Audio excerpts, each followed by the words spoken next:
You think comparing yourself to others is a bad habit you picked up somewhere. It's not. It's not a habit at all. It's a dedicated system in your brain, built by evolution, running right now, whether you want it to or not, and it's been ranking you against everyone you know since the moment you woke up. You didn't choose this. You can't switch it off. And once you understand why it's there, something strange happens. It stops controlling you and starts working for you. So where did this come from?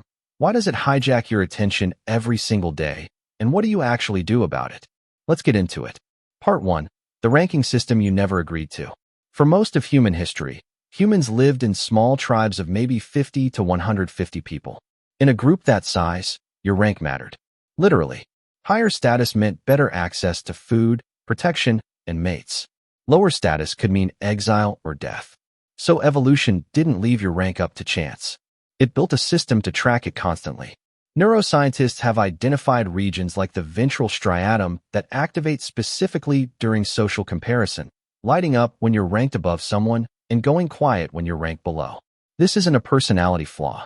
It's hardware. Every human brain on the planet runs this system. The tribal leader ran it.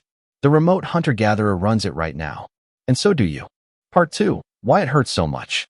In 2011, researchers at the University of Bonn ran a study using brain scans. They found something remarkable. Watching someone else succeed activates a brain region associated with physical pain, the anterior cingulate cortex. Not disappointment. Pain. Your brain doesn't gently register that someone did better than you. It treats it like an injury. This made sense 50,000 years ago. If someone in your tribe suddenly had more resources, more allies, or more status, that was a direct threat to your survival. Your brain needed to know immediately and react strongly. The problem, your brain hasn't updated the threat level for modern life. It still reacts to a coworker's promotion or a stranger's vacation photos with the same ancient alarm system built for tribal survival. Part 3. Why social media weaponized this. Here's the part that makes this so much worse today. For most of human history, your comparison pool was small. About 150 people you actually knew.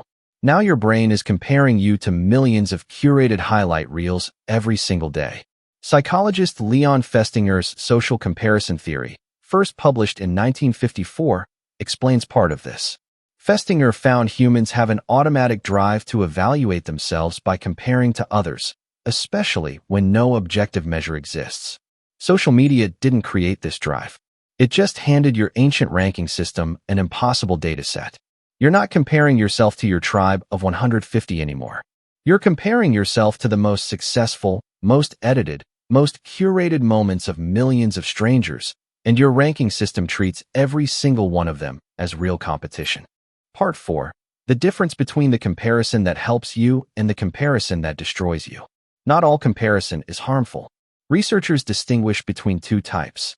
Upward comparison used for inspiration, seeing someone ahead of you and extracting a specific lesson, and upward comparison used for evaluation, seeing someone ahead of you and simply feeling worse without learning anything. The first type builds you. The second type just hurts you. The difference isn't who you're comparing yourself to. It's the question you ask afterward. What specifically did they do that I could learn from?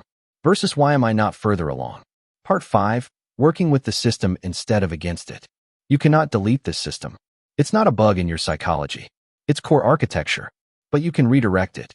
Elite performers in nearly every field use a technique called specific benchmarking. Instead of comparing themselves to a person, and generally, they compare one specific skill against one specific standard. Not, am I as successful as them? But, is my particular technique in this particular area improving month over month? This narrows the ancient ranking system down to something it can actually use productively, a specific measurable target instead of an entire human being. Here's the truth. Your brain isn't broken for comparing you to others. It's doing exactly what it evolved to do in a world that no longer matches the one it was built for. The system isn't the problem.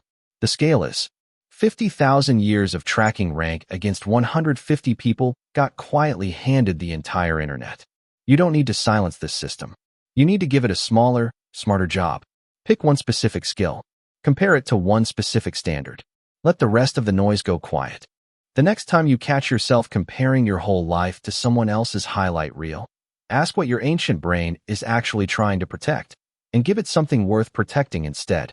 If this changed how you think about comparison, share it with someone who's a little too hard on themselves, and subscribe for more science-based thinking, learning, and mental growth.